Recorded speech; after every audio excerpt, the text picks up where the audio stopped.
Paul. This is going to be my first weekly video blog where I answer readers' questions. I asked on Twitter yesterday for people to give me their questions, and I got a handful of responses, so I'm going to go over them and answer a couple of them here. The first one was from Karen Strunks. She asked, how do you fit all your activity into your days, and what is my schedule like? For the most part, you can see it in my activity spreadsheet, but on an average week I go to the gym. Well, I work out every day pretty much, but I do the treadmill, I do a cardio machine, I take plank rope, I go to Pilates, and then of course in the summer I ride my bike as much as possible. I do a weekly strength training class on Saturdays, so I'll give you the spreadsheet, but it's a little bit of everything. This is Professor Littleton, by the way. He's not supposed to be on the table. Come here, buddy. Okay. Missy Brew asked, how did I get started in running? That's actually been covered extensively in my blog, so I'll give you a couple of links to that because I only started fairly recently. Tina Chris Sparzi asked, what activities do I do to strengthen my core?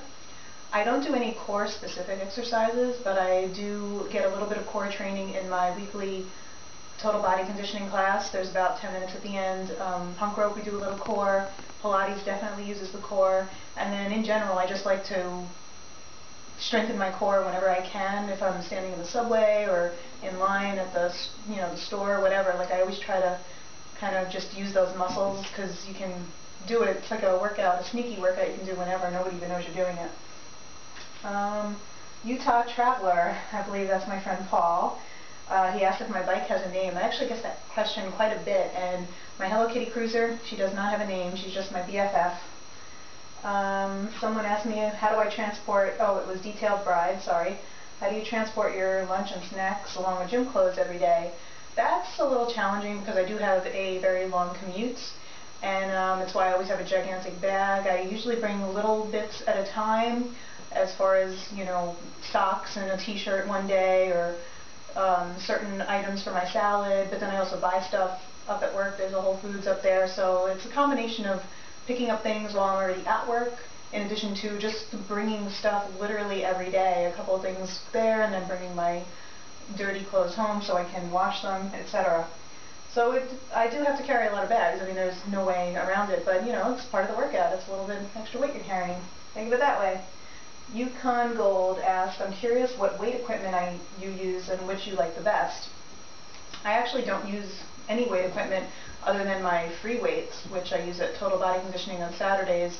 I have 5s, 8s, and 10s, and depending on the activity we're doing, I vary, the weight that I'm using, but I don't use any actual weight equipment at the gym.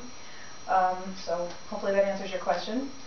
Yahisha, which is, I believe, Lourdes, who helped me with my 4 weeks of goal diary postings.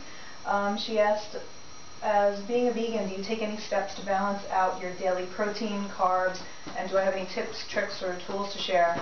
I really don't. I mean, I try to be as conscientious as possible to include protein in breakfast, lunch, and dinner, but I kind of just went into being a vegan on my own. I really didn't do any research whatsoever.